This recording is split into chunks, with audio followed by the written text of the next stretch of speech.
Do you know somebody who won't wear their seatbelt? Well, if they won't listen to their cars dinging, maybe you should add some of your own. Ding, ding, ding, ding. Go ahead, ding, kids. Chime in. Ding, ding, ding. Hey, you on the street, tell this guy to wear a seatbelt. Ding, ding, ding. Yep, it's okay to speak up, because you know what? You could save their life. Learn more at buckleupva.com. A message from the Virginia Department of Motor Vehicles.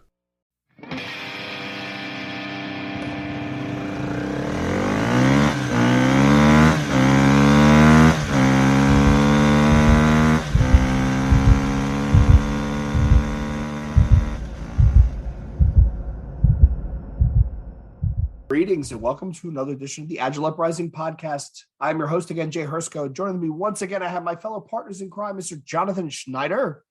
Yo. And Mr. Joel Zeenstone. Hello. We are recording again. This week's episode is another episode in the Metaphors Matter series. So for those of you who may not have caught previous episodes, we talked about the importance of using metaphors and how we work in our transformation worlds and our agile worlds, working in complex adaptive systems. And the primary metaphor that we are launching off of, which this episode again will be part of in discussion, the idea of organic and biological based metaphors, as opposed to the mechanical engineering metaphor. And the topic of tonight's discussion specifically is around the idea of adaptability versus survivability. Is there a difference? Which one is more beneficial? Which one should we use? Can you do both? John, why don't you kick us off? So the genesis of this conversation, I believe this is one of you and Joel's Discord rants, right? Where you started going back and forth asking, is there a difference, or which one is more important? I don't remember where the genesis of this was. Oh man. And Joel, please step in on here. But I think a lot of it came from when we were talking about companies and how we were always talking about like the need to change, the pressures to change. The markets were always asking people to adapt and change. And sometimes we view it as always a positive thing that you're like, oh, let's adapt, let's keep changing. And really, there's an interesting conversation of, well, are we adapting because we want to or because we need to? And then the survivability conversation came in where, oh yeah, we need to adapt. That's great. And everyone's like, yeah, but if it's not that, we should to thrive, we should because we'll be like still relevant to it if we do. And that's where the whole survivability piece started to come in, because survivability can be simply just because of healthy competition, or it could be because, something's worse. But yeah, Joel, your thoughts, did I miss anything? Yeah. So the digging a little bit further back in that conversation, the conversation started around the idea that if we think about companies as organisms, one of the impacts of that is that they would have evolved different traits to try and survive, right? And that there were a number of different survival strategies that they might employ, and that might influence their ability to survive as the ecosystem around them changes, right? So we talked about how software companies in the mid 90s, one of the things that became abundantly clear in that ecosystem was that adaptability and the ability to change fast enough to meet their customers' needs was a key survival strategy that they absolutely had to have, right? And we talked about how we've seen the same trend happen in a lot of different ecosystems and industries that spun out of that. We're seeing that spread to, we certainly have seen that spread to a lot of electronics industries, a lot of manufacturing industries, and society has continued, and the needs of customers are changing at a fast enough pace where at least for the last 20, 30 years, adaptability has been one of the biggest go-to survival strategies, right? So we started talking about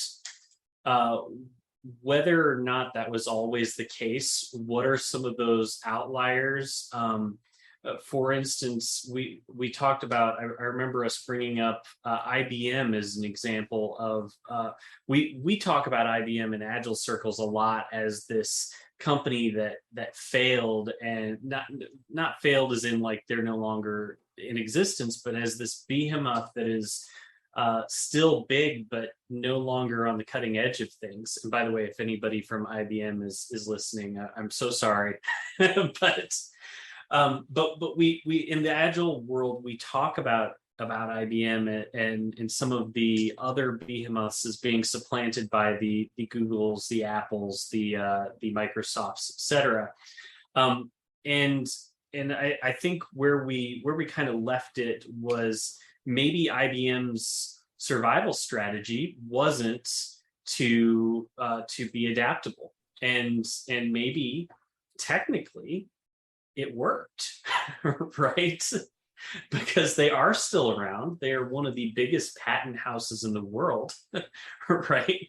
And yeah, consumers don't know IBM's name nearly as much as they do the Googles or the Microsofts, but their survival strategy shifted and changed. And so yeah, you're spot on in that we did talk about the trade-offs there between adaptability and survivability, and whether adaptability was always the right survival mechanism, and if sometimes it might hurt survivability. I mean, we hear, and when you look into like product design materials, they talk about how products who lack focus tend to do poorly, right? and products that don't stay true to their vision. Well, staying true to their vision is not being very adaptable, right? Right. So one of the things you just said, Joel, made me think, right? The idea of survivability as a corporate mechanism to guarantee guarantee longevity, right? And almost like how things happen in nature, I think that sometimes companies see a different organization, a different enterprise, not necessarily in their industry, and they see what they do and how successful they are, and they want to copy it.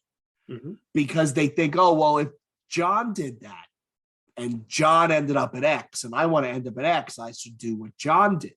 And it's kind of like this weird sort of mimicry. It's not biomimicry, but it's weird sort of like quasi-survival mechanism where, oh, maybe we should do that because it worked for them. And, before we started recording, we started talking about a company like GE, which their bread and butter was power and industrial design and industrial manufacturing, jet engines, the whole nine. And then they expanded and they went into all these different products, and now it's going the other way.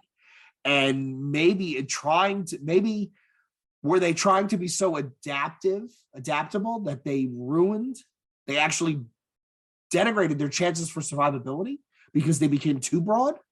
Maybe, but before we go there, just so you know, I believe, and I think the data would probably back me up on this, that one of the reasons Agile became so popular over the last decade is because of that mimicry, because it spread beyond software. Yes. Right?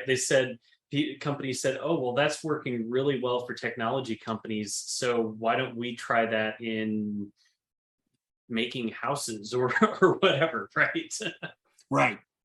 Right. Agile in finance, Agile in HR, Agile in here, Agile, and to quote Mike Cannell, Agile.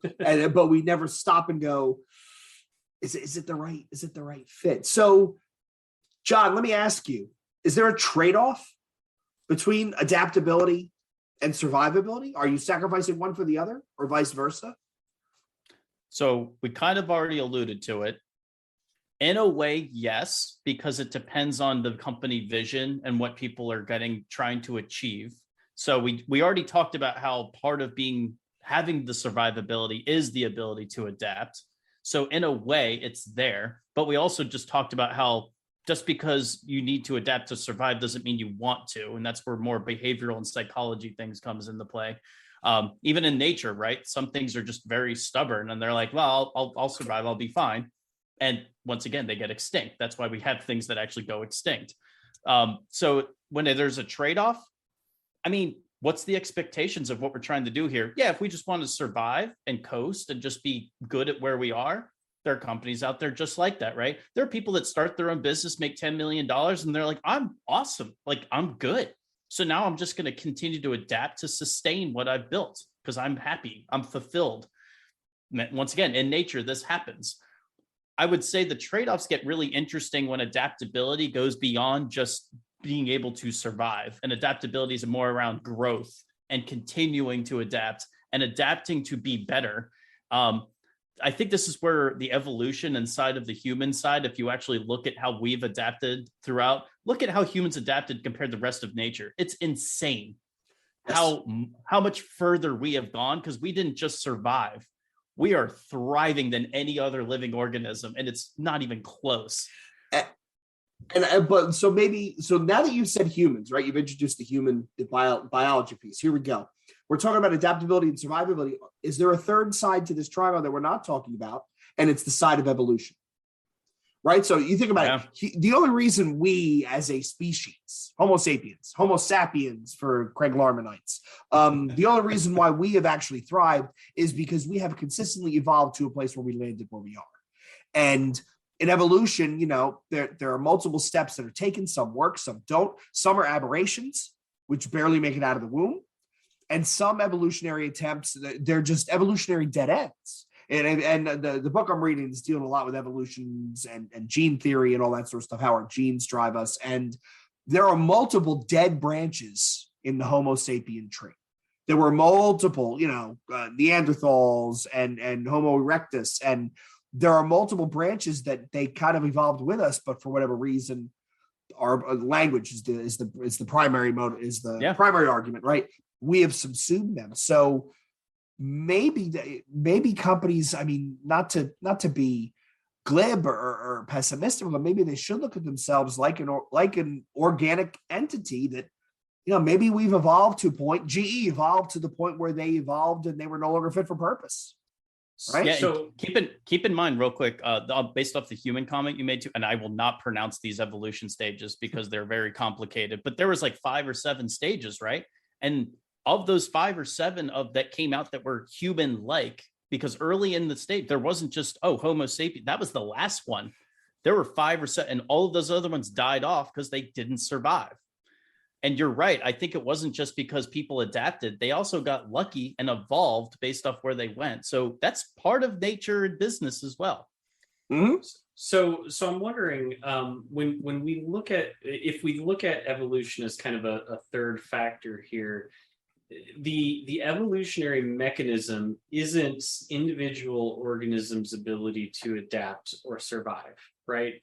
It's the statistical probability of the total organisms in the gene pool of that organism that have the chance to survive, and more importantly, the mutation of genes that, and again, I'm doing the same thing, John. I'm butchering all of the scientific terms here, but the mutation of genes that develop new capabilities to adapt and survive are all done between generations, not inside of a generation. I don't magically sprout a new appendage or off of my body, right? Right. I have children who have a new appendage on their body, and that's a dramatic oversimplification, right? But it actually, the mechanism to adapt and change as a species and have a better chance at survival comes through reproduction, not through staying alive forever, right? Right. Although any scientists listening would point out that there are organic beings like that forest in Utah that are thousands and thousands and thousands of years old. But that's let's put it in perspective too, to in the business world and things that are happening in organizations. What is a critical thing that was not common as recent as maybe even 30 or 40 years ago in most companies? You didn't really need IT that much back then. It was just, email didn't even exist, right? You did all these things. You just pick up a phone, maybe some light IT stuff. So I would argue that we had to heavily adapt every 5 years, 10 years to what was happening. But the evolution now, if you're a company and you don't have a rock solid, awesome technology in IT, that evolved heavily. Yeah. Yeah, you could end up being that evolutionary dead end where Yes. you've evolved yourself into it. It's like when we talk about flow distribution. And now if you only work on new features, you're going to tech debt yourself right into a corner, right? There are companies that evolve themselves into a corner and don't know how to get out of it. And Joel made a great analogy. I think it was the last episode where he talks about part of the problem with looking at things is in a mechanistic lens is you think things are like components. They can just be hot swapped and replaced. And the engine will run forever if we just keep, swapping out the pieces that break. Whereas an organization based on an organism, the biology piece, nothing will run forever, right? There are pieces that are inevitably going to slow down and or fail. And maybe, back to the GE example, we got to find someone from GE, on the show and talk to us about this. It's almost like that, okay, well, maybe we, not we had to burn the village to save it, but by sacrificing this piece, you increase your survivability and you introduce a level of adaptability by I hate to say dead weight or cutting off, like, leaving the lame and disfigured behind who can't keep up with the herd. But there might be something there, like the idea of cellular apoptosis, right? The voluntary cell death, which is where parts of our cells will voluntarily kill themselves off for the greater good of survival of the host. And the examples where this doesn't work is too much cellular apoptosis uncontrolled is what causes Alzheimer's. The brain cells start to break down when they're not supposed to. Conversely, unchecked cellular growth is cancer. That's where the apoptosis trigger is not triggered, and it just keeps growing and growing and growing and growing and growing. So maybe there's something to be said when if we were to look at our companies like a living organism. Are there product lines or are there parts that we should maybe sell them off, cleave them and sell them off, and to prevent maybe them becoming gangrenous?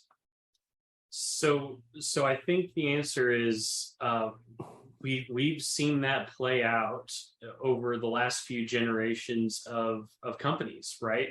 And the answer is sometimes, yeah, absolutely, right? I mean, there have been a lot of the big megalithic corporations today would not be around today. Still, they would not have survived if they hadn't have done mass layoffs at one time or another to try to save the company, right? Or exited a product line or what have you. Now that makes most of us in the Agile world extremely uncomfortable, right?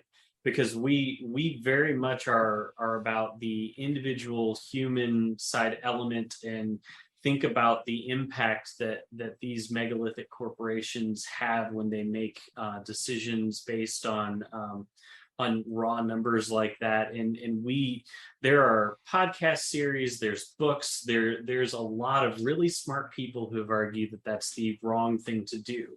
But what I would posit is that it is not always the wrong thing to do, just like it's not always the right thing to do. It is a survival strategy and not necessarily, just like adaptability, not always necessarily the right one, right?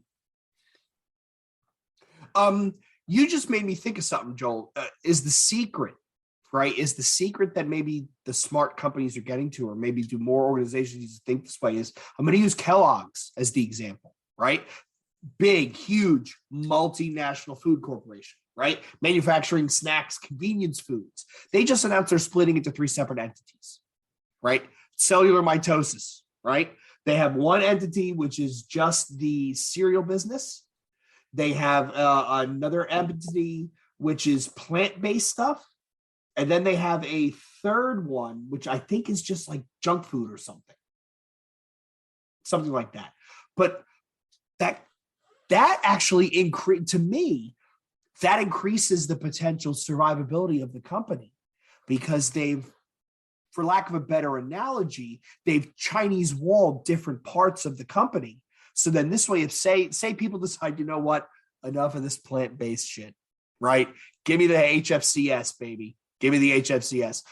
That would kill off the piece that's tailored to that market, but then the rest of it continues along the merry way. So let me ask you a question, Jay.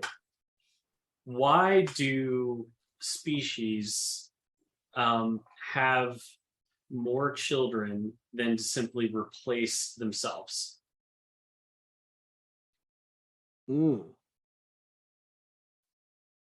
So, for instance, rats have like 20 babies.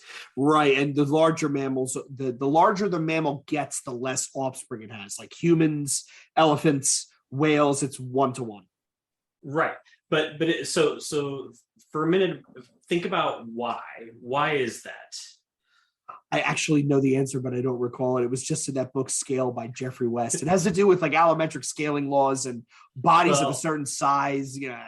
So I'm not that smart, but but as I understand it, is that what you have the number of children that it takes on average to ensure the survival of enough of them to replace you and your mate, right? So statistically, a rabbit will reproduce enough that if all but 2 of the offspring die, their genetic line is ensured. Right now, that's again an oversimplification, and I apologize to any science people out there that I've offended now. But when we look at things like what Kellogg is doing, I think they're trying a genuinely new survival strategy in the world of corporate, which is don't try to live forever, reproduce. Right?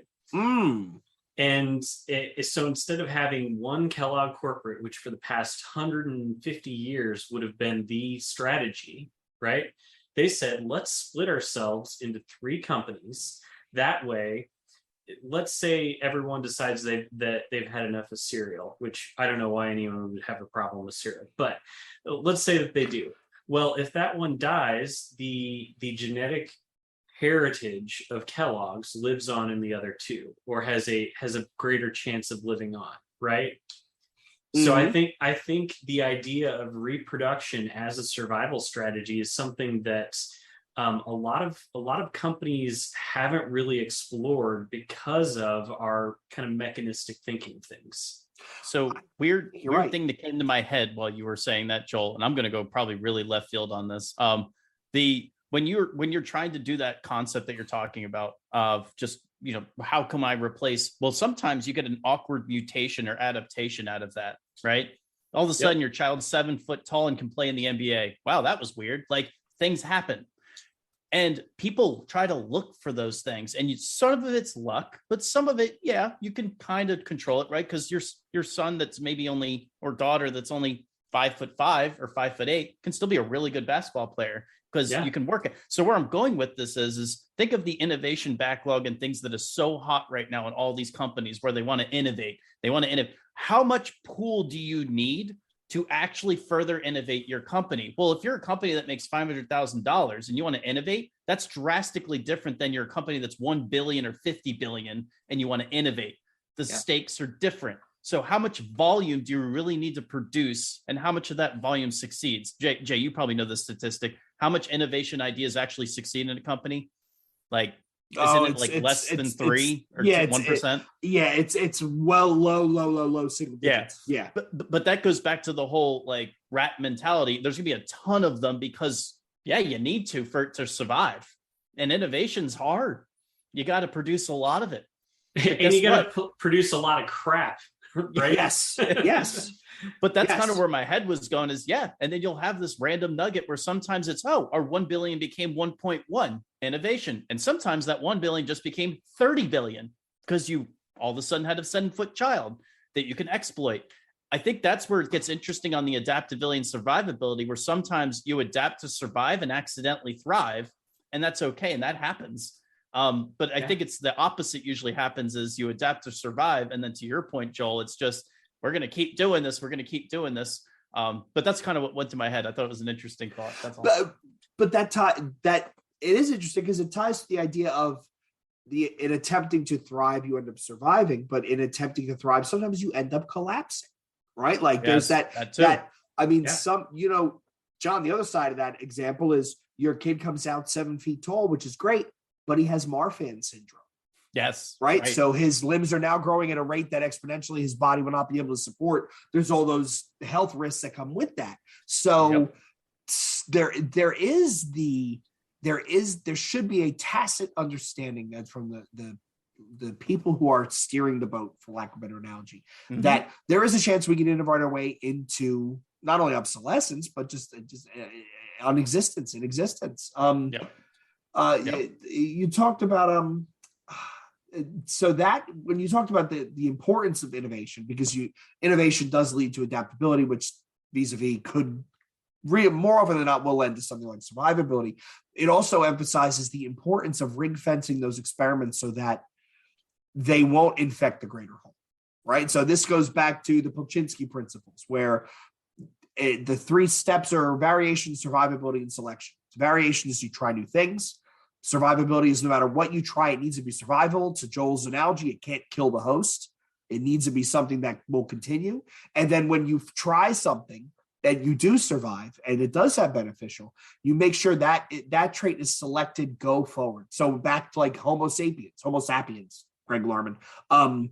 We, through natural selection, the most powerful genes that have come through our genetic lines are basically sitting in us, because they have been selected to continuously survive. Yeah, and I think a lot of this goes back to the anti-fragility stuff and whatnot. I just want to touch on that because it's so. I think you're touching on it, Jay and Joel. I want to hear what you want to your thought too. Sorry. When we talk about this, like in order for people to really thrive and do these things, right? They have to have this mindset of what can I do that pushes the boundaries, that doesn't embark on like the critical risk space, right? Because, okay, yeah, I can jump off a 10-foot building and then roll at the end. Like we push our boundaries and limits and then we learn. But like, is 15 feet too high? Is 20 feet too high? Where's the critical risk factor where it's like, okay, I know I could go off and do these things knowing that the critical risk factor, anything higher than 10 feet, I might die. So that's where I'm going to push the boundaries. Where I'm going with this is the best way you can make sure that you're alive, and by alive, I mean adapting, evolving, is to check if you like change. And like change is subjective to how anti-fragile are you, right? So it's like, we talk about all the time, are you risk adverse or are you risk tolerant? Like those types of conversations and those things. I think this goes back to a lot of that. And I think if we really start to look at that in nature too, there's some things out there that are very risk adverse, which is things that are kind of natural phenomenons and things that are going to happen, such as if your ecosystem's changing because a waterfall slowly chipping away at a rock. Those like all the animals and natures and plants around are just going to be like, yeah, we know what's going to happen there. Like it's going to take forever anyways. Then you have the people that are more risk tolerant, like humans, that are just going to go off and do their thing and explore and know if as long as they don't die, they're going to probably be curious. They're going to do it. So Joel, what's your thoughts? So I like this idea of anti-fragility and it's a different kind of resilience, right? A lot of times we talk about resilience in terms of how adaptable somebody can be, how changeable somebody can be. But our sequoias, over the giant trees over in California, managed to thrive in their ecosystem by being these massive trunks that are flexible to some extent, changeable to some extent, right? But you go up and you try to push it over and it's not moving, right? You go run a car into it, it's not moving. And so there's, in my mind, the idea of anti-fragility, even with that, there are different strategies for organisms to be or anti-fragile and survivable, right? The ability to adapt and change, the ability to flex, the ability to thrive in different environments is one, but it's just one. Sometimes the survival strategy is to get so big and so strong that you can weather whatever storm comes your way, right? Other times it's to hide from it. Right. Right. The anti-fragility stuff I find very interesting because I mean, if you want to tie it to what's going on in our modern world, the best example of an anti-fragile system is the human immune system, right? So the definition of anti-fragility is shocks introduced to the system do not weaken it, but make it stronger. So think about as kids, right? You go outside and you play in the dirt, right? And you get exposed to all these different bacteria and viruses and the cold bug. And, we're kids, we get dirty. But what that does is that strengthens our immune system, because our immune system encounters a thing, builds up tolerance to a thing. And it is truly, instead of resilient, it's literally become anti-fragile, because that thing will never get it again. It's like smallpox vaccine, right? Anthrax vaccine, all those vaccines that when you're injected with dead virus, your body gets used to it, and now it's no longer a harm anymore. That's the true definition of anti-fragility. And when companies need to think about that, especially through the biological lens, when they think about how do we become more anti-fragile, I really think it's create the opportunities to be exposed to some of those things, to build your immune system. However, it needs to be survival when it can't kill the host. White hat hackers, for instance. That great example. Yeah. So let me ask you guys this, because this is an interesting take. I don't know if it's necessarily a hot take on this topic or not. But when we're talking about adaptability and survivability, a lot of times the lens through which we see this in companies is effectively what the stock does, right? What the stock market does, and how the public generally values our company. Now, there's a lot of other measures, like is the company solvent, can it pay its employees, et cetera, et cetera. But a lot of times when we're just trying to look at the overall health of the company, we look at its stock and it's the value that the market has placed on it, right? I wonder if that has in some ways locked companies into one or two survival strategies via market expectations. And what I mean by that is if a company, for instance, isn't making a profit, which is something that happens, oftentimes the market demands and the shareholders of a company demand downsizing as the survival mechanism, right? And what I'm curious about is if there are things that we've constructed artificially in ecosystems that have locked us into ways of survival that maybe eliminate our ability to find new ways of survival. Does that make sense? No, it does. And you're making me think now on the whole concept of I don't want to jump the gun though, Jay, if we're not going to hit this agenda item, but the whole agile and adaptive conversation. Because I mean, we're kind of touching on a little bit with what you're saying, Joel. So I get a little passionate on this topic because agile is always synonymously used with these words, and there's some subtle differences and also some big ones. But agility at its core, that all of us are very close to, agile coach practitioners, all that good stuff, we kind of lose sight that the really main focus there is about speed. Like that's really the purpose behind when we say agile and having agility. And sometimes that's misused and misconstrued, because the more you really say agile synonymously with being adaptive, which by the way, adaptive and being adaptive and being adaptable are different. And Joel, that's where you're kind of bringing up that case. So if we talk about agile as just speed, right? What happens when you focus on agility and speed too much? Because Joel, to your point, oh, well, we could flex, we could downsize.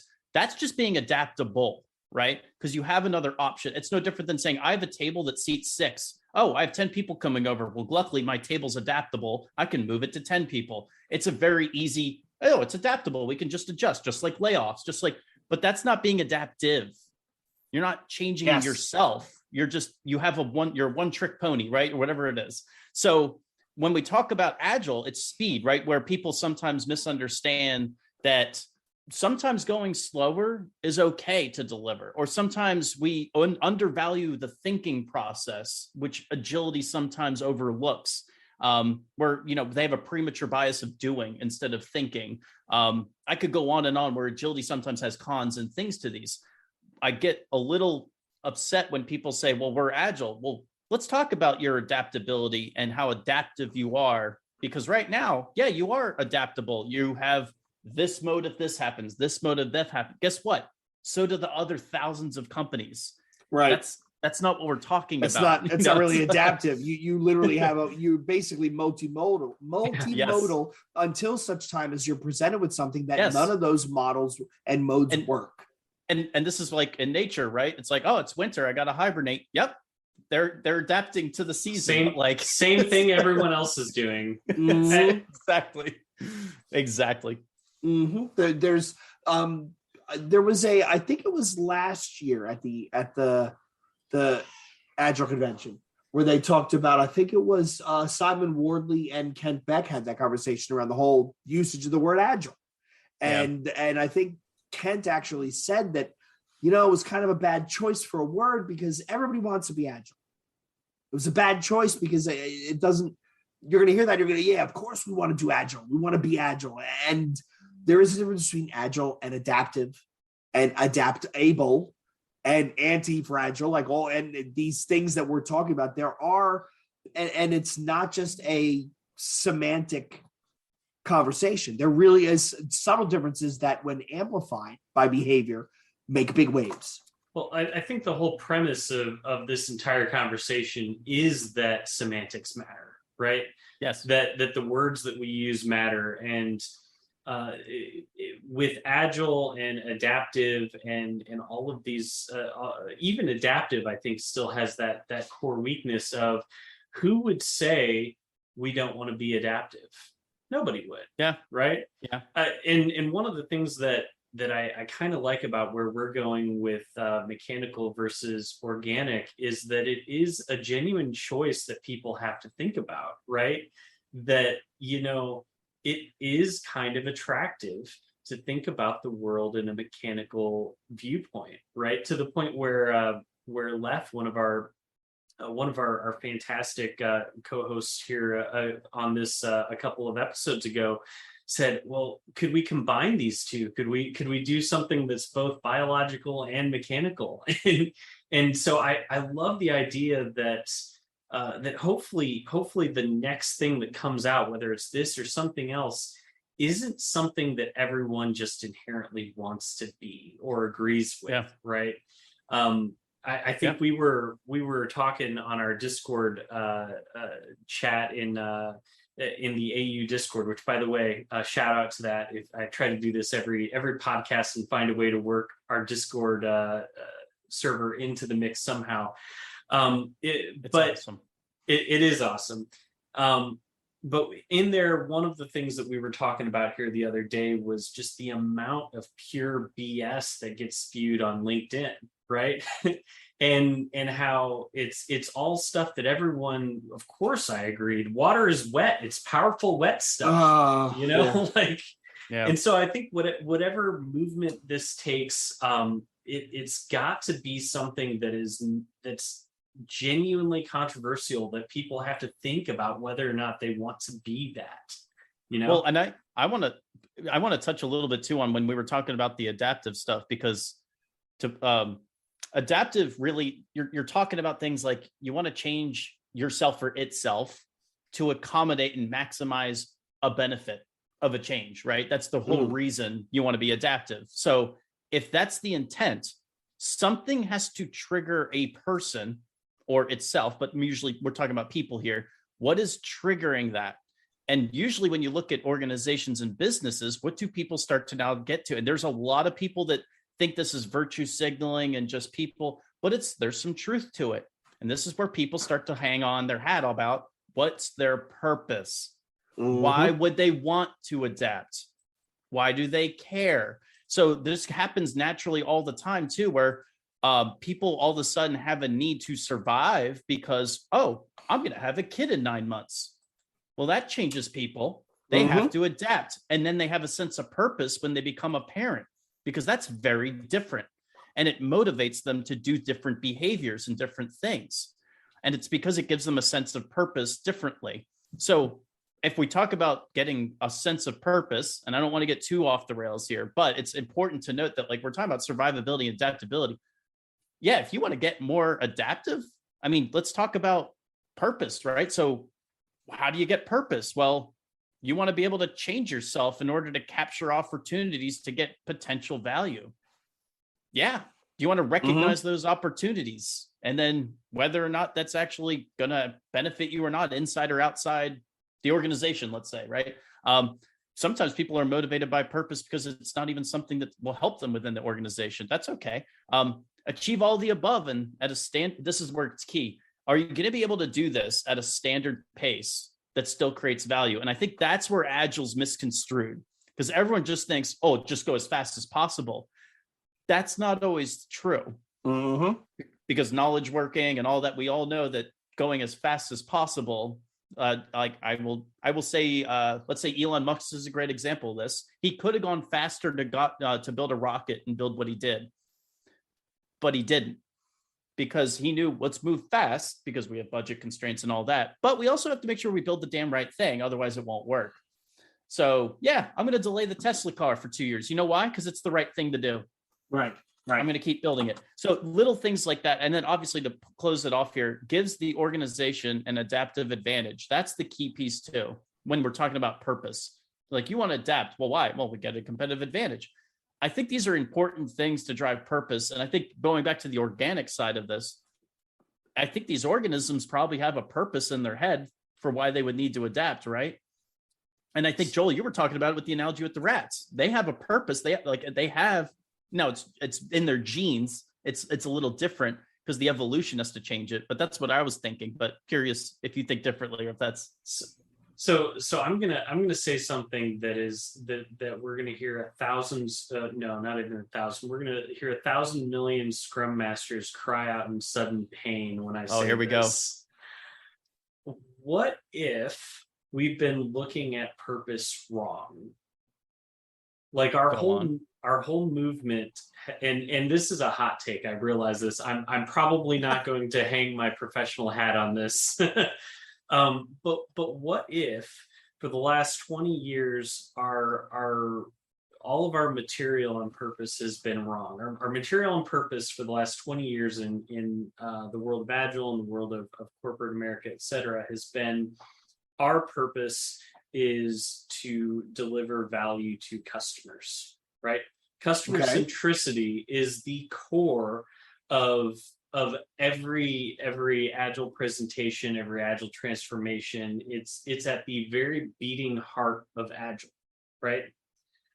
What if that is actually not an organization's purpose? Fundamentally, if we look at moving from a mechanical to a biological metaphor, in a mechanical metaphor, the purpose of a machine is to serve the person who has it, right? Okay. In a biological metaphor, the purpose of an organism is usually found through survival and reproduction, right? Right. So what if customers are not actually the heart of an organism's purpose? What if they are a strategy similar to the bacteria that lives on our skin? Okay, Joel, where you got me thinking in a weird way. I'm just going to spit this out because you're already hot taking. Telling you, 1,000 million Scrum Masters crying out in pain right now. You know what? You know where my head went, and I don't even know if this is. I'm sure some scientists are gonna be like, Jonathan, you are so wrong. But like what I'm thinking of now is, how long does it take a baby to get made? Like 9 months, right? No matter what you do, it's gonna take 9 months. Yeah, we have premature babies. I understand that, but let's say on average, the normal thing. So, what can we do if we know the outcome is a awesome individual that's a unique thinker? All that, we know what the outcome is. But look at these things of where you're going, right? Where our purpose, well, we can move faster, we can do all this stuff. Well, let's look inward about what's happening there. We know it's going to take 9 months. So can we maybe tweak the actual process here, though? Can we take prenatal vitamins? can we like? Well, what can we? I'll do take to one improve arm. that? He only needs one arm. Can I have Well- it in 7? So like where I'm going with this though, and it's an interesting thought, Joel, like if we really say the purpose of the company is to exist to serve the customers, I think that's a fallacy and a very old school mentality, that because what are we truly trying to do there? Return value to shareholders. And there's that funny comic strip where it's like, oh, the earth's going to end in 10 years, or like, but thank the Lord, we provide so much value to our shareholders before we die. That's a weird thing to think about. Maybe any organism or any organization, it's very possible that if they say they are customer obsessed or customer centered, etc., maybe they're lying, because Well, think maybe about it. it's not actually capable for that to be an organism's fundamental purpose. I think there are companies that say they exist to serve the customer, and their primary motivator is to make customers happy, to delight customers. We're customer centric, right? However, the biggest tell to see if a company that says they are actually is, what do they put emphasis on when it comes to measuring things inside the organization? 9 times out of 10, those companies that say they're customer centric, the biggest things they're worried about is profitability and operational expense, which are 2 things that, unless you want to really go down the semantic argument rabbit hole, as a customer, I really don't give a shit if Apple is profitable or not, or what their OpEx is. I want to use the iPhone. I want to make it work. But you know what those measures are good measures of? Survival. Yeah, to an extent. To an extent. There's a lot of footnotes there and exceptions, but that's essentially what they're trying to measure. Can we survive another year? So, Joel, write this down, because we need to do a different episode on this. That idea of concentrating on profitability and OpEx as a survival mechanism. I think that we could do another episode where we just unpack at what inflection point does that tip over. Does going from worrying about, don't answer it now, but I think we could probably, with ruminating, have an interesting conversation about at what point does solely concentrating on profitability and OpEx tip over from a good survival strategy to you're actually accelerating your demise. So I'm going to put some groundwork out here for this episode, and I think this should actually probably be the title of that episode, and that is, what are the different species of organisms and what survival mechanisms have they evolved? Because I think what we're going to find is that in certain classifications of companies, that they have evolved certain survival mechanisms that they've found work. Right. For public companies, a focus on and we can dive into this later, because you're right, this is a whole episode in and of itself. But for public companies, it is those metrics like profitability, like OpEx and CapEx and those sorts of things, right? Those are the mechanisms that they've discovered over the last 150 years that have allowed them to survive. Other classifications of organisms, like nonprofits, have evolved very, very different standards. What a good example. Right? What a good example of different survivability plays, right? Right. Because they work in an entirely, I've never done nonprofit work. Either of you ever worked in a nonprofit? Very like volunteering, but not right. Not but I've been a part of it. Professionally, like that is maybe we should find somebody to talk about the biological differences between companies like that, because I guarantee you that's something that I can't even wrap my head around. Well, just think of it. Nonprofits, when they accidentally have profit or like do well, the first thing that comes to their head is, well, how can we do more and give back to the people maybe that help do that? Like their mindset's completely freaking different. Yeah, and their position in the ecosystem is too, right? I mean, all these different companies have different survival mechanisms in the ecosystem. A lot of IT companies today see consumers as this giant organism that they have to adapt around, right? Like the little fish that swim alongside the whale shark, or the bird that lands on the hippo. That basically we have to follow them around because that is our survival mechanism, right? And that's where adaptability becomes very important, because if they change direction and we don't, well, we're going to go get eaten by a shark, right? Right. Now we're getting into like symbiotic relationships, and this is about as good a place as any to cut this episode, because we're hitting an hour and we're going to go in a weird direction. So first of all, I want to thank Joel and John for coming on again. For all of you listeners, is this something that's kind of interesting? Is it kind of, do you get it? Do you not get it? What are we missing? Please come on to Discord, get in the conversation, and let us know, because we really want to. We're baking out this metaphor in real time, the move towards biological messaging. And we really could use some where we're always looking for another interesting opinion. So again, find us on Discord, find us on Twitter at Agile Uprising.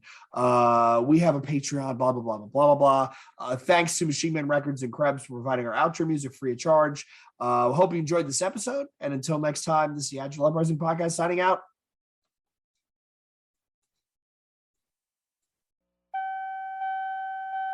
Do you know somebody who won't wear their seatbelt? Well, if they won't listen to their cars dinging, maybe you should add some of your own. Ding, ding, ding, ding. Go ahead, kids. Chime in. Ding, ding, ding. Hey, you on the street, tell this guy to wear a seatbelt. Ding, ding, ding. Yep, it's okay to speak up, because you know what? You could save their life. Learn more at buckleupva.com. A message from the Virginia Department of Motor Vehicles.